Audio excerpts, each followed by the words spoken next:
like a scarf that you forget at a bus stop that somebody could just take and walk away with, but listen, it's your unique scarf and it's got your grandmother's stitching on it. So if you found some little vagrant babalas idiot in the street wearing that scarf, only my grandmother stitches like that, plus it's got my grandmother's initials at the bottom right corner. It's my scarf. No, mamela, this is school uniform. Everybody be out here walking around in the same CI.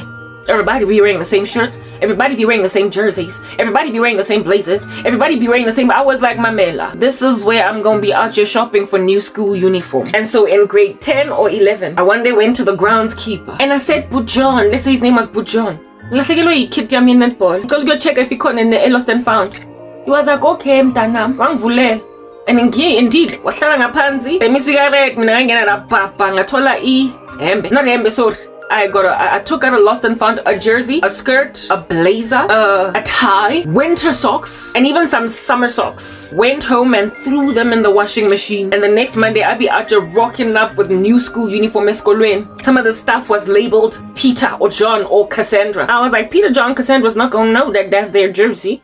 It's not like there's an identifying mark on there. And I wore it. Got label ya Cassandra in my jersey. School uniform sangwa no mo. Serekilwe ke batswadi baba. Mara se mo mmeleng wa ka. That was my mom. I got myself procured for myself. Lost and found. School uniform got lost and found. And I get a whole haul. And I made it cute. I chose a blazer that was deliberately one size kind of small. Because Nikibata would look like Cher in Clueless. And I made that whole circumstance work. My skirt finally fit. Mewaka azanga ipozoro uniform ya Hawaii ilinchaso. I shouldn't even notice. Shouldn't even notice, dog. Like akabonanga lo muntu was so apathetic. I notice. Ore navy blue blazer is super califragilistic, looking like it just got out of the dye. Navy blue. Because it was out your mind, bordering on being kind of gray. Now that it had been a cool 3.5 to 4 years with the same clothes. Christ did not allow any of the Hebrews' clothes to wear out in the wilderness. That's apparent.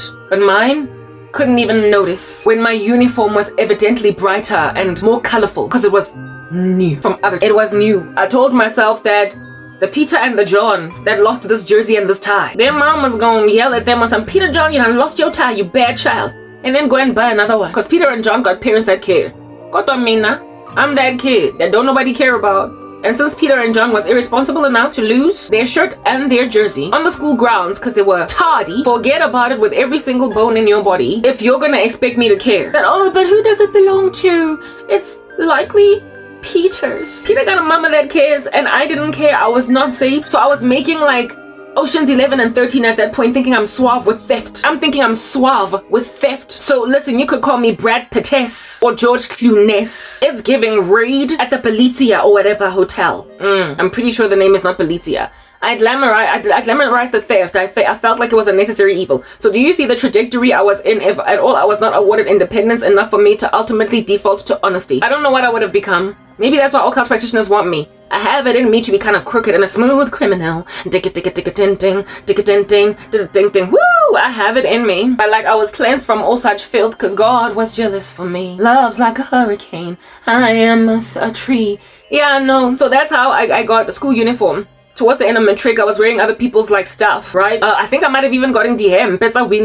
I just shopped at Lost and Found. And I matriculated wearing other people's school uniform. Only thing that was mine on my body was maybe a vest and a pen, yeah, pretty much. Because even the socks were from Lost and Found.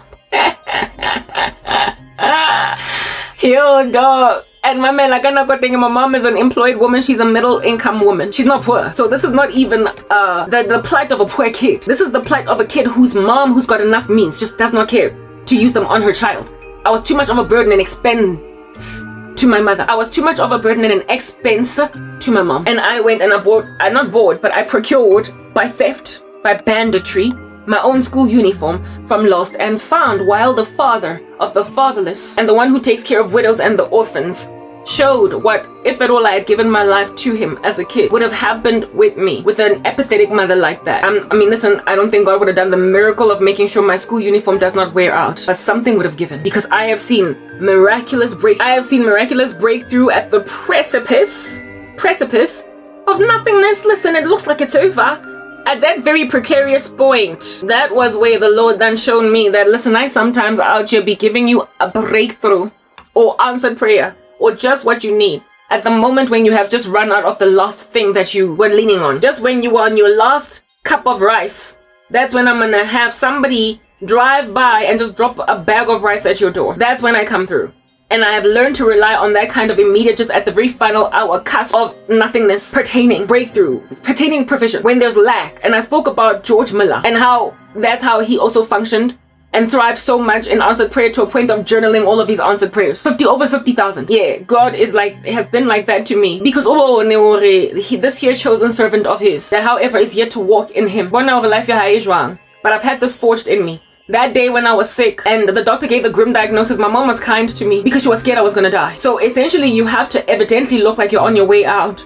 You have to get a diagnosis of cancer, where for somebody who acted aloof like they don't care what's going on with you, to finally be nice and warm and start buying you ice cream. You have to get told that you have got stage 4 something for them to be kind.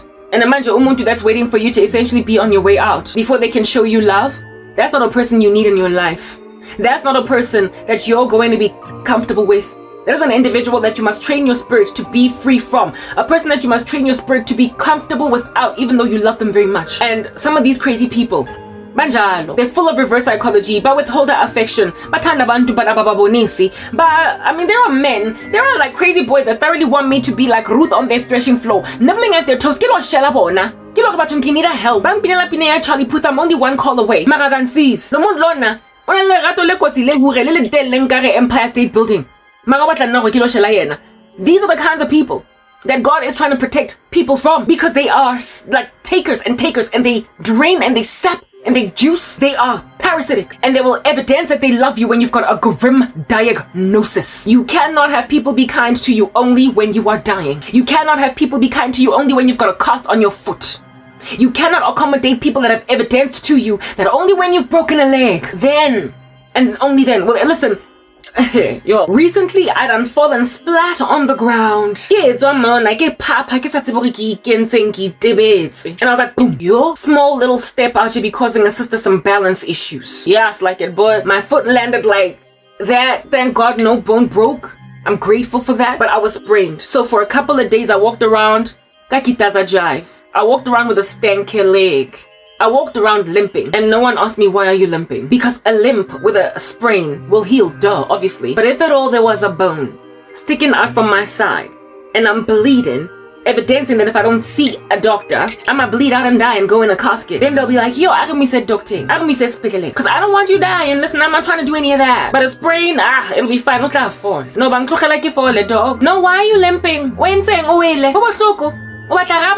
deep heat, nothing. If when you walk into the house with a breeze, a scratch, a bruise, a blue eye, because you done ran and jogged right into a bus stop, and then oh, you got a blue eye, and the person with whom you live does not automatically just kind of start wearing a jacket on some show me who did that to you. That's not somebody you should be considerate of as loving you. If you don't have to say to a person, no, relax, wait, I was jogging, okay, and I just ran into a bus stop, that's why I got this going down. If a person does not do that, if they don't automatically start to get all defensive because you came home with a blue eye that came as a result of your lack of nautical precision, flying around like a bird hitting some walls, if they don't start rolling up their sleeves to try and deal with the person who done did all that, you need to get out. And I'm speaking now of physical injuries, but there are evidences of emotional injuries that are inherent in children, in people, like sudden withdrawal, like usathulile manje akasarasi, like uhlala esivalele ekamreni, like uchencha outfits zakhe,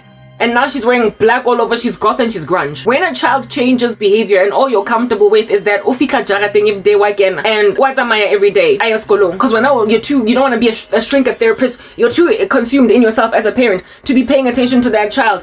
Yes, like it lomntana uzogcina azivulele ejaradini yakho, and in retrospect, you will think about all the changes. In retrospect, you will think about all the changes. There was a lady wako HR ko MTN vele ona twaets. Urika have okomo life. Mo ngwane wa higher, so of course she did that to me. Her child committed suicide. God showed me. A boy. Me wa tenge amuseba mostrateng wreaking havoc. Temba one thing, temba this, temba that. One day I figured jaftin umntana khazbulet and lived with the guilt for the rest of her days, thinking in retrospect, couldn't say nothing good about this kid. I'm hleba phambi kwabantu mangene ejardini uya mhleba nabanye abantu. Umubuwa hampi. Udula amukhoza wakachikwe kibonkhona.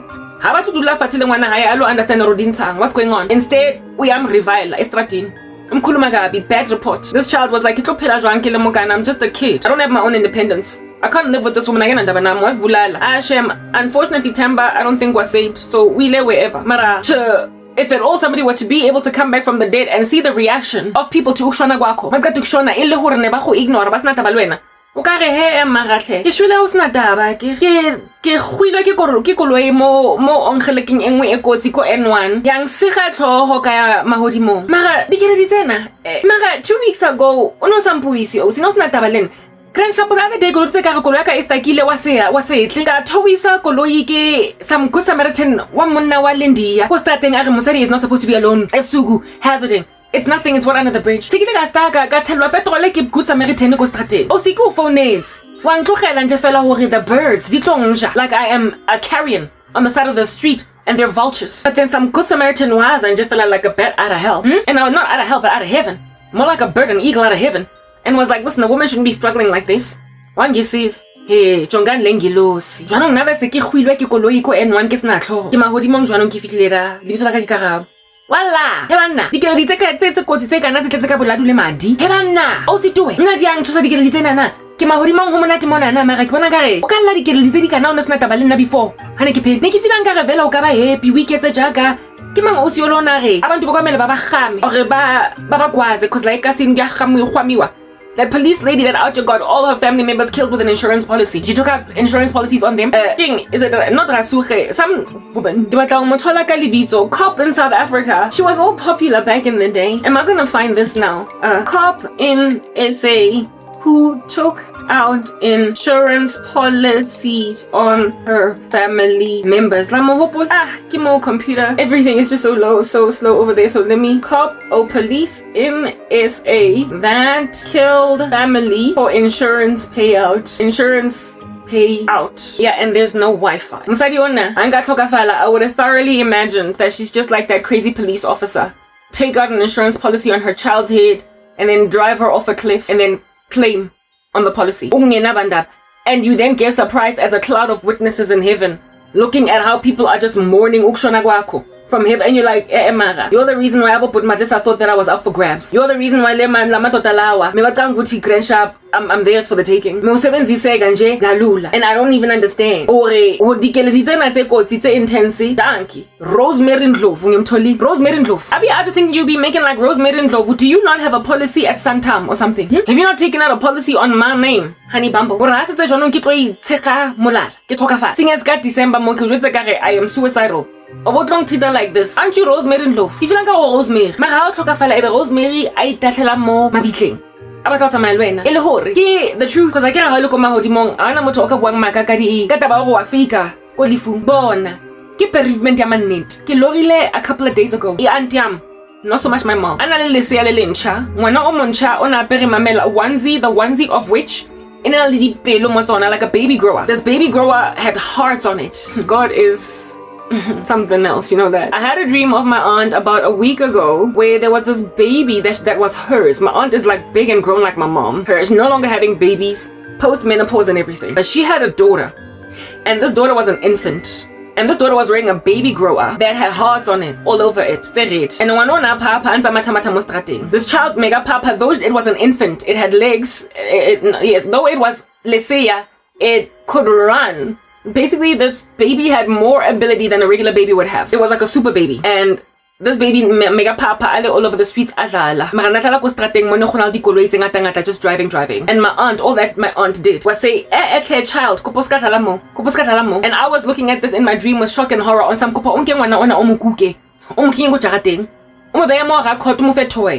o make sure ha duli ko strateng alemonyane alemokana o chaswa ke koloi. She was just standing at a distance aloof. Keep yourself safe. Make sure that you don't end your life. Waza imoto from out of nowhere, and my heart was just palpitating on someone else. And it was the driver in the car that was almost about to hit the baby that broke in time, and the baby essentially was spared. The baby survived. When I woke up, I understood that dream immediately, and it made me sad. Why was my aunt used instead of my mom?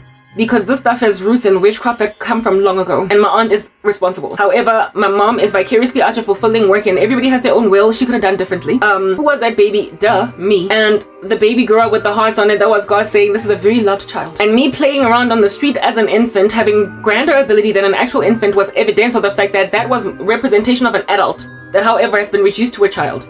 and that child had all those abilities. This here work that I'm doing is apparently that which is putting me in peril, in danger. But it was my aunt that put me in a position to be mostrating that I might be endangered by vehicles. So if my mom had my back, if she had been a mother to me, if she had been better, I would not be getting harassed like this by the whole crazy planet. And yes, indeed, I was playing on the street with abilities greater than that of a baby, because indeed I'm an adult. And one car came on the street and broke in time before the baby could get hit. So God was saying, when people don't care for you, when people have left you out on a limb, I will make other people that are outside over there more rational where you're concerned. When you have been put in harm's way, I will make the world more reasonable with you. So the motorist that broke on time to not hit the baby, I would imagine in waking life would have been like, what the heck, woman, I almost hit your baby. Why is your baby in the street? This here is an individual that would happen upon a person that is in harm's way and choose not to finish them off, though it was within their prerogative to do so. The Lord in that dream was showing me that I would be salvaged and rescued in spite of the responsible behavior of my mother. And so I hold on to him because he keeps on showing me that though you might have been put before sharks, they won't eat you. Years ago, I had a dream showing this here season. And again, in the dream, I was a baby, but I didn't know it was me. And it was this time around outside of my grandmother's house, yet again showing regression witchcraft stuff from long ago. My grandmother was not there. I was in my grandmother's house and outside, just outside of the window of her main bedroom. Not her main bedroom, sorry, but one of the bedrooms in which my grandmother used to sew. So it was frankly the main industrial bedroom, but not the main parents' bedroom where my grandmother slept. This here bedroom was facing gate ya ko jarateng ko tladi. Still to this day. And kamontle, there was a baby girl. Again, in a baby grower, but it didn't have hearts this time. It was just a regular baby grower. And she was crawling around playing in a dog kennel with like this horrible, big, fat, chunky, ugly black dog. Just barking. Ha, ha, rah, rah. Around Lomtwana. Barking. Rah, rah, rah, rah. Around the child. Busy. She's sitting inside a dog, like in a fenced area with a dog barking a black, and then this dog was gagged. It had a leash on it, and this dog kept on trying to run to this child to eat it or harm it, but it kept on getting held back by a gag. Held back, you know when a dog is on a leash and it actually tries to run after someone and then it gets stopped by a leash that gags it back. That's exactly what that dog was doing in my dream. And it was a big, fat, chunky, ugly dog with some crazy fangs. And it was just barking around this child. And I was inside the bedroom looking outside at this activity on some way. What's going on with this child? And I don't know why in myself I did not immediately react to take that child out of that harm's way. And the dog was barking, and then something so most terrible happened. My little sister, who at the time was just a child, but in my dream she was grown up. She came into this kennel where this baby was sitting ali quiet, ali peaceful. She came into this kennel, into this little dog fence, right? While the dog could not get to the child because it was leashed. My little sister rocked out and took this baby by the mouth like that, like as in the upper palate with the one hand and the lower palate with the other palate with the other hand, and ripped open, hurting the child, essentially almost killing it. And oh my goodness, the amount of shock, horror, and devastating pain that I felt in my dream at that activity was just through the roof. And I ran to this child. This child, after having her mouth ripped basically to do what? Because the child was so quiet. It's not like they were trying to shut the baby up. It was the dog that was loud, but there was frustration that the dog was not getting to the child, and the child had been abandoned in this space. And my little sister was the mother of this child. My little sister was the mother of this child, not like I said, at the time she was a kid herself. Ripped this child's mouth basically apart. I took this baby and I was like asking, it cried, like it screamed, you know, like when a baby has been really hurt, like I wanna agawa. Abashapa, oh man, like I don't want to think about it. Abashapa soya high, like hit the head, like with a surface, and then the child is like,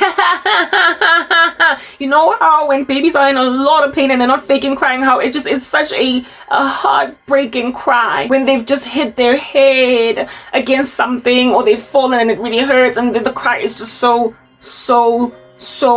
heartbreaking. And the child cried like that, and oh my goodness, I went and I picked up this child and I was like, askis, and I started to speak life into this baby.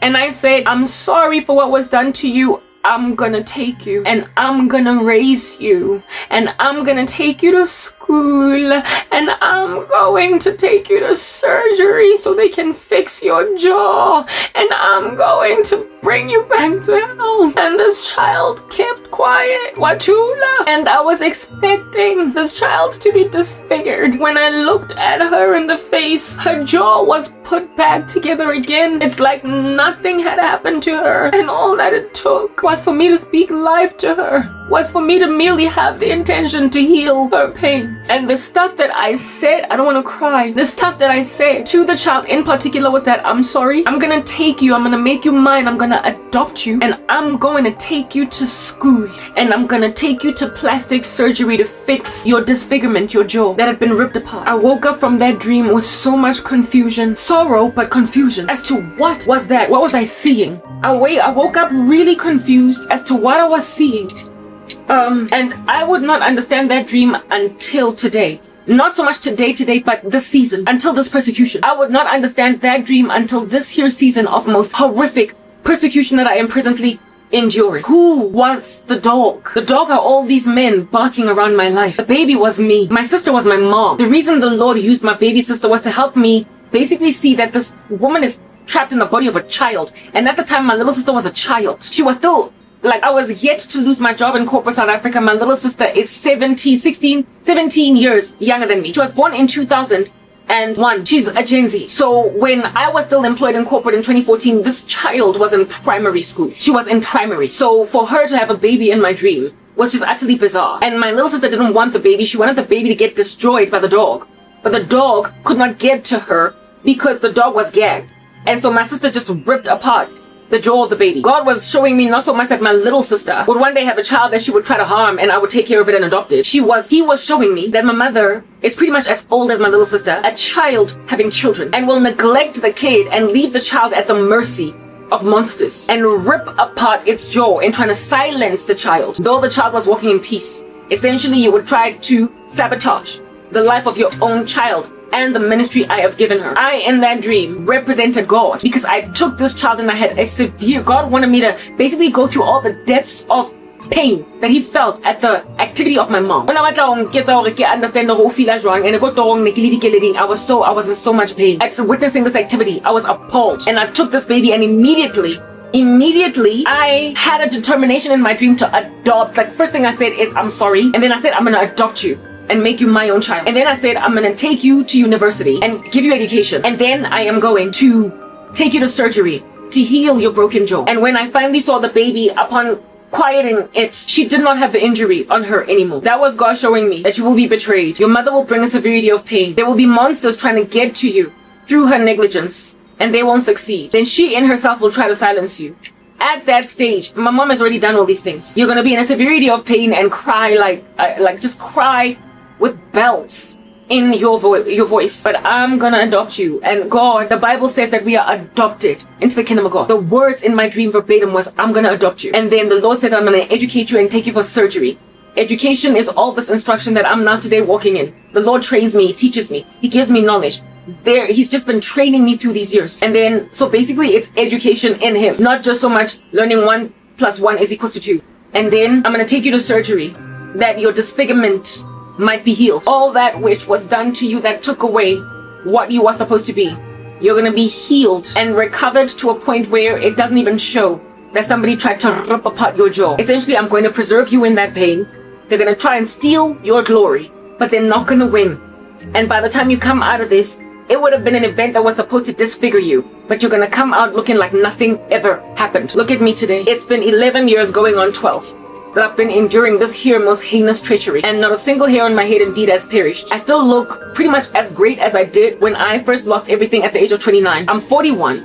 People are trying to age me. People are trying everything in their power using witchcraft, spells to disfigure me overnight, make me crack something, get pimples. And all of their witchcraft keeps on bouncing off walls. It doesn't work. The Lord has preserved my beauty. Just this morning, I woke up and I heard the Spirit saying to me, they want you to mourn your face. Like an old woman looking at the pictures of herself in youth. Looking in the mirror, realizing what glory has fled from her. And because she does not have an internal perspective, because I saw Poloswi, Ababa said that she was once very beautiful. And now she's just this old thing that's just sagging everywhere. They want me to have that kind of sorrow, given especially that I've yet to get married. So I'm like, oh my goodness, my marriable years are fleeting right before me. And the glory of my wedding pictures is also fleeting before me with every single day. And every year, people are expecting me to start to sag, to fall apart, my neck to actually be turkeying and whatnot, like at record speeds. And I am being essentially maintained in a very supernatural fashion because of people trying to take away. But I look very young. I've got a baby face for a woman that's 41. Indaba ukuthi ngina 41 trying to make me ukuthi ngijahe or whatever. God has preserved me for no other reason than the fact that people tried to ruin me. And so in my dream, the face was disfigured, the baby was crying. But as life was being spoken into the baby, it healed. And when I looked at the baby again, God was showing me a prophecy of what would happen to me in the future. I would not understand that prophecy in that dream until it happened. My little sister having a baby, what's going on over there? I don't understand. Why would this 10-year-old actually be making babies? It wasn't my sister, it was my mom. But it was representing the heart of my mom. She was like a child. And then, of course, me, left out on a limb and thrown out to the dogs by her, throwing me to the sharks by her. That was my mom over there. And then God taking me, essentially being a father to the fatherless and a husband to the widow. God being the solution to everyone that no one cares about. God takes up causes. Do you understand? And he took mine up in showing me in advance what would happen. And it would be bizarre for me to finally find out. It would be bizarre for me to finally find out that that dream was talking about me and that the person ripping apart the baby's mouth was my sister. Well, I dreamt about not so much that same baby, but again, a baby girl, wearing a onesie with hearts on it, and my aunt leaving the baby out on a limb. In my dream, there is never a representation of my mom because the dreams are trying to be cryptic that way. But I ultimately am able to interpret them properly. That it's as a result of the witchcraft of my aunt. That's the root. And the baby was me. The motorist was society out there deciding to do better by me in spite of the negligence of my mother. And so the car stops and the baby doesn't die. And I get to live. And the abilities of the baby beyond that of a baby was evidence of it not being a baby, but a person. It was evident of that baby not being a baby, but a person. It's presently 6:33 in the morning. And I just heard that the door was opened. The key in the ignition in the kitchen, the door essentially was open. Because domestic worker yadla, and then she doesn't want to be interrupted by the domestic worker coming. So uboots at 6:30, she wants to sleep, rest. Domestic but unfortunately, look at this woman out opening in for a domestic, but not for me. Mega poregile me to a point of locking me outside. I come in a bucket. Now what she's under some shampoo.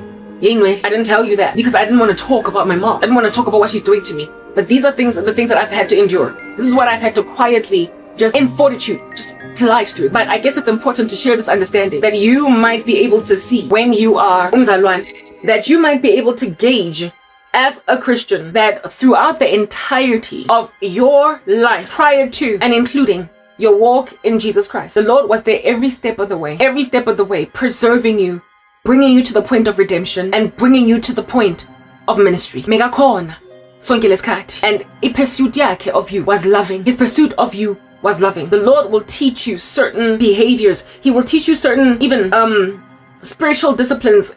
God trained me stoicism, but not to the nth degree because I'm quite emotional. So I can't call myself a stoic per se. But there was a facet of stoicism invested in me by the apathy of my mom. I wanted love. I wanted care, I wanted attention, but I didn't get it. And when then I harmed myself indeed twice, and I didn't get it, and the amount of pain the second time in particular that I felt in my body, the pain of which lingered for a whole week. I didn't go to school for a week. One of my friends that used to live next door to me finally came to visit on some, whoa, you didn't come to school for a week, what's going on? And it was this friend that got me out of bed. Because my mom was worried that maybe I was dying because I kept on vomiting. That because I did not want to be just a heavy burden on my friend, I sat with her watching TV and I ate oranges. And I asked my mom, please buy me oranges, and she bought them and brought them home. Vitamin C, my spirit, I can't say my spirit. I wasn't born again at the time, but I asked my mom to buy me oranges because I felt like oranges would make me feel better. And you know what they did? I think that was God, the spirit of God, not spirit of God. I wasn't born again, but a nudging, if you will. A nudging told me to eat the orange. So my mom bought a whole sack of oranges. And I ate them with my friend, and of course over the next couple of days. And the next week I was able to go to school even though I was very, very sick. Still, but I recovered slowly but surely. And it was the visit of this friend of mine that my mom was grateful for. She even said, I'm so glad because if she did not come, then never to compete. I was vomiting the whole entire week, mengula. And my mom was worried I might shona, I might die. And she was sweet in a way that I'd never seen before. Not so much before, but from a certain point up till this date. And I was like, this is nice. I did get the attention, but not first before. Her ignoring me, and it was only because the doctor gave me a grim diagnosis. I noticed at that stage that I don't want to be at the precipice of death just to get my mom liking me. I made a decision that I want to live. I made a decision that I want to thrive. And in so making the decision that I want to thrive, I was invested in me a stoic sort of kind of personality. And I say sort of kind of because it wasn't entirely stoic. Once I started dating, I just wanted love, and I was so vulnerable, and I left myself prostrate before these people that could love me or lack thereof. But the moment they acted awry, I wore my stoicism again. I wore my unpreparedness to show how I'm feeling on the inside again. And God trained me that there, stoicism, if you will, in order to prepare me for today. For a time when people would not care what's going on with you. You would want love, they would not give it. But you're not going to let them see it. You're not going to let them see that you need love, that you're sad, that you're broken, you're devastated, that you're emotional, that you are teary-eyed sometimes. You're not going to let people drive over your head with their tractors. You're not going to let any of that happen. You are going to sing through the sorrow. You are going to have the sound of music. You are going to be frustrated to every last person that wants to make you sad. Because Bakfunu said, but you see the glory and the joy that is in this here story that we're telling is that unlike before where you were pretending to be okay when you're not, now you're actually okay. Listen, there is an actual joy. It comes in the morning. Now there is an actual peace because there is a peace that transcends all understanding in Jesus Christ. This time around, you're not faking it till you make it. It's actually true. You are actually happy. When you tap into the Spirit of God, you have joy. Why? Because from where it is that you need all this love, and from where it is that you need all this joy, there is an available parent. There is a present parent. There is a loving father. There is someone who cares when you've got a bruise, a scratch, the smallest little brace. When your foot is sprained, there is a father in heaven that cares to heal you. There is a father in heaven that when you're falling from an accident of sorts, he will charge an angel to make sure that you will land, given that you don't have medical aid, in such a position that so as to minimize damage or break a bone. But listen, you're gonna have a sprain and you're gonna walk limping for 2 weeks. But I care about that sprain and I'm going to heal it over time. And your ankle is going to go down and stop being swollen. And you will heal in front of people that didn't even ask you. Why are you limping? You're going to heal and walk around in the midst of people that are not even bothering to ask you, why are you limping? The Lord, like some parabens, is a preservative. The kind that makes sure that McDonald's food never rots no matter how long you store it on your kitchen counter. Years. And the fries still look the same. Years. And the patty doesn't get mold. Years. And the Coca-Cola. Okay, the Coca-Cola did get mold and peach fuzz on the surface. I once watched this experiment. Yeah, McDonald's food that was left in some space for years, and this person did a time lapse to show how much time was passing, and the fries stuck with McDonald's never rot. Ultimately, the lettuce in the burger did go off certain things, but there are other things that just did not get rotten. And this guy just left this in this window for years, and McDonald's fries did not rot. What are you putting in your body that does not rot? Yeah, those aren't potatoes. I don't know what they are. I was also watching Mortal Engines. That's the name of the show on Netflix. Last time I had forgotten the name of the show. Mortal Engines. There's this one girl over there that has like a Twinkie and she's eating it. And the one guy looks at, because Mortal Engines is about essentially a post-apocalyptic world that's quite dystopian. And she's got like a Twinkie where in a place where there's no food, like packaged food, like the food industry that you know today that be out to making food so convenient is nothing because the world has been just blasted by human indiscretion. And she's got like a Twinkie and she has like a friend that she meets with, and then she shares her Twinkie with this like guy who is her friend that saved her from like certain death at some point. And she shares her Twinkie with this guy. she shares her Twinkie with this guy. Okay, she shares her Twinkie with this guy, and this guy, the first thing that he does when this chick gives her this food, he reads the labeling and then sees the expiration date, and the expiration date is like a cool like 700 years ago. 700 years ago. Like the expiration date is literally back before the world was thrown into the dogs. And now we're living in Mortal Engines. And this guy was like, this thing was expired in the year 2017. This is now the year 3000 and something or whatever, okay? And this guy's like, this thing was expired in 2017. And this girl is like, the food of the ancients is practically indestructible. she's like, the food of the ancients is practically indestructible. Essentially, ancient civilization people's food is indestructible. And she's not wrong. McDonald's flies don't rot. McDonald's, like proper, the food that you be out to buying, even though it's got an expiration date, you be out to still go into it. I've got linseed that says that once opened, use within 30 days. I'm able to just keep on using it for 4 months down the line and it never ever gets moldy, nothing. The food of the ancients is indeed indestructible. And Jesus Christ, when he invests his strategy in his saint, he will make them like the food of the ancients, preserved, and you don't rot, you don't go awry. You don't break, you don't barge, you don't skedaddle, you don't bounce. You just get renewed day by day. You have a true joy, a peace. You bounce up and down. You've got life in you, eternal. And so therefore you're immortal. And people in the future that are living in a dystopian nightmare will look at what you are and be like, yo, the men and women of Jesus Christ are frankly indestructible. You're trying to bring the dark ages and make out of us ancient, happy people. And you'll be like, yo, the joy of the ancients is frankly indestructible. You can ram into them with a monster truck. You can punch them in. You can even shoot them 10 times in a satanic ritual. And they'll just keep bouncing back. The strength of the body of Christ was something we had never seen before. But we killed every last one of them. Until now we're living in a dystopian nightmare. And the remaining remnant of the church is underground. You're trying to bring about the life in that show, Mortal Angels. Not angels, but mortal engines. Where you be out eating a Twinkie. Out here nibbling a portion of scripture, and you're like, the food of the ancients is frankly indestructible. It's practically indestructible. But why should it be the food of the ancients? Why are you not embracing the cross today? Why are you looking like you're looking nice and forward to a dystopian why are you looking like you're looking forward to a most dystopian, nightmarish dark ages? Why are you trying to extract God from everywhere where you're at and then therefore speak of us as the ancients that were frankly indestructible? They were so great just this week. Yesterday, if anything, I woke up from a most disturbing nightmare. It was then followed by a severity of spiritual oppression, which I of course have to fight with praying in tongues all the day long. This here monstrous affliction on my person came about as a result of dreaming about the Moravians. I told you God compares the present remnant of praying saints to the Moravians. Persecuted, but once they found solace and ground, they revive. They pray for so many years that they bring about a reformation, They bring about evangelism, missionaries that are going to rescue so very many countries. And I shared that in my last video, and so therefore, the video that I watched recently, the people who watch my content from underground, where you at? Yeah.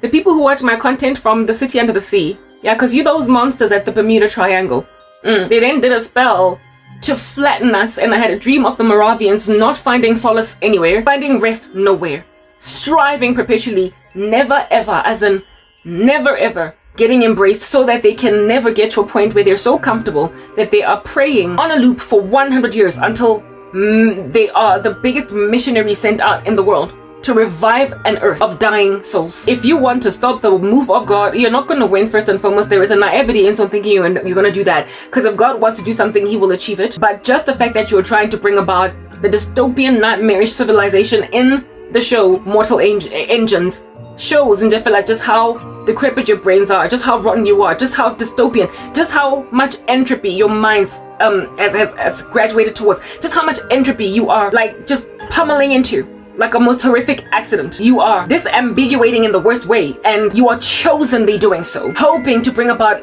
a godless world that can do no other thing but result in a tribulation that, listen to this, people are going to be non-human, robotized, unemotional, unfeeling, imaginative, that non-essentials can just be eradicated, the non-essentials of which are regarded as such for no other reason but the fact that they are either Christian or disabled or whatever it is that has made all different kinds of experiment in the human race. The bizarre thing that they are, like eugenics. People are trying to create a supreme race, and so they experiment on lesser folk. They want to bring forth a dystopian, nightmarish world of that nature. They want to bring forth a dystopian, nightmarish world of that nature, and already you are hearing these conversations coming from the tongues of people at the World Economic Forum. You will know just the excruciating taboo that Noah Yuval Harari is in his dogma. He is ridiculous and he sounds very much like Hitler, just a euphemized version. It's just been polished with a new paint. But he is frankly a eugenicist. We are deplorables to him, them, all them. Secret societies believe that the rest of us that don't belong to these structures are deplorables. You are Hitler, and I spoke about that in my last video. You want to bring about that dystopian nightmare, but if you want to bring that dystopian nightmare, if you want to bring about a world in your own image in that regard, you can induce no other thing but a dystopia. You can do no other thing but bring about all that entropy. You can do no other thing but disambiguate. There is no sunshine in a world where you think that the disabled, that Jews, that Christians, that blacks, that Indians, that colors, anything and all that is your chosen criteria to dehumanize a human being. The moment you eliminate the glory of God in any human being, no matter what it is that they look like or are enduring, on that day, you are no different from crazy little monsters of history. You are only reinventing the wheel and changing the vocabulary that you are speaking these most taboo dogmas with, but it's still the same thing. And in a space of that nature, at the nth degree of itself, there is no sun that shines over there. And so there is no photosynthesis. There is no chlorophyll in a plant. There is no bringing forth, therefore, fruit. There is no farming land and harvesting crop. You will endure a dystopian space that has no more food, and then you will think about the food of the ancients and wish you had listened to Karabo. History has taught you lessons, but you don't want to learn from them. And as a result of not learning from these lessons in history, oh, ridiculousnesses, the reality is this. Hearken to it. You will ultimately get given on a silver platter all your wildest dreams in the tribulation, because you will have been rebuked enough times and resisted enough times until the body of Christ has been thinned to a most unfortunate remnant, to a point where they're living so uncomfortably and are unable to evangelize. And then the Lord will then reap us. He will then take the body of Christ to heaven in the rapture. And everybody else that wakes up to smell that particular coffee will then endure a most terrible great tribulation, where now you will be such mindless drones in the space that you will force people to take a mark on their right hand and on their forehead just to eat and just to trade and commerce, just to be people at all. You will force them to do this thing, to allege to you. It'll no longer be about skills. You're already doing this to me today. It happened in the Holocaust, where it is that you don't care about people's skills. You don't care about people's abilities. You don't care about what they can contribute. You don't care about gifts and talents. You don't care to be moved to tears like your Julia Roberts in Pretty Woman when you're listening to the opera. You don't care to be moved to tears like Julia Roberts in Pretty Woman by listening to opera music for the first time, because somebody is just that talented and so they deserve to be heard. Now you take people who are really gifted, and I spoke about that in my last video. You take the gifted and you just make them play violins and cellos in Auschwitz as people are being walked to lethal showers, gas chambers. That's what you do with skilled people. You go and you grab a doctor at Auschwitz and he becomes the doctor of the Jews because nobody else wants to touch them. Doesn't matter that they studied medicine and that they passed better than everybody else in the school. It doesn't matter. Even the most brilliant of people, if they belong to the deplorables, those which you have essentially classed as these which need to be eliminated, no amount of singing, no amount of dancing, no amount of skilled labor, no amount of intelligence, academic excellence matters. It'll only ever be used for slaves at Auschwitz that are on their way to gas chambers. And the tribulation is, listen, Auschwitz on steroids. No one matters. No one is of any relevance if they don't take a mark. It's not about their skills. It's about their allegiance. If you don't plead allegiance to the Antichrist, you're no one. Even though you are the most skilled doctor, you are Einstein. You helped us when the life was still normal before the rapture. Like, pioneer, groundbreaking technology research. You brought forth a cure for HIV. But I mean, if you're gonna turn to Christ as that scientist, doesn't matter. You didn't take the mark. I don't care that you can chill in a laboratory and like test and test and test until finally we have got a cure for cancer. At the end of the day, you're a Christian.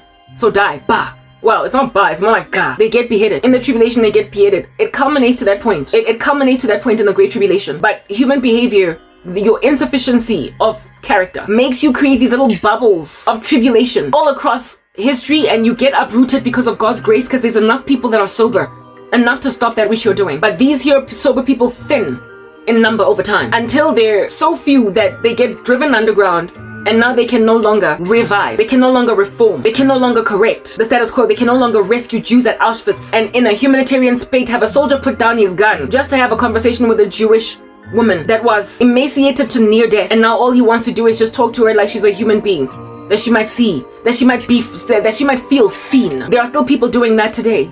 So the world is salvageable, but when then you insist on this trajectory, where it doesn't matter what skills, what talents, what a person got to give, when people are no longer moved to tears at an opera because somebody got these pipes out here in these streets, but they feel entitled to them to ravage them because all you do is just squander souls. Just like Babylon. The Bible describes Babylon in Revelation 18 as a place where souls are just hunted. You hunt the souls of men. When you get to a point where you're just hunting souls, then the judgment of Babylon befalls you. You get destroyed in just like one night. You get devastated in one night. You fall in one fell swoop. Go read Revelation 18. The souls of men are hunted and squandered. And it doesn't matter what skills they have. It doesn't matter what books they've written. It doesn't matter what excellent theoretical physicists they are. It doesn't matter what grandiose philosophers with great arguments they are. Nothing is relevant when you're nice and dystopian like Hitler, when you're a eugenicist like Margaret Sanger, when you imagine that people need to be eliminated from the face of the earth. You will be dystopian, ghoulish, unlovable, ridiculous, and blind to your own tail that you're nibbling away at, your own thing that you're eating into. I mean, do you not think that the human race is just nice and rotten when women can be recommended to cook their own placentas because they're full of nutrients once giving birth to children? Almost as if though what nutritional content is found in a placenta cannot be found in superfoods elsewhere, when the Bible made it clear that do not eat blood. And even if you were to drain all the blood out of there, certainly God is not interested that you should eat anything from a human body. Anything that comes from us ought not be consumed, because life is in the blood and the life of a human being is precious. Placenta kept the baby alive, ensconced it, but you are not to eat it, for it is from the human body. On that day you are eating excrement. If at all Isaiah lamented, was it Isaiah? No, Ezekiel. If at all he lamented to God, when the Lord said that cook for yourself this particular meal over human waste. And Elijah, so as to basically be used depictively to describe what Israel would be like, the way that they would be so defiled and end up. He predicted it. And indeed it happened. Eating unclean food.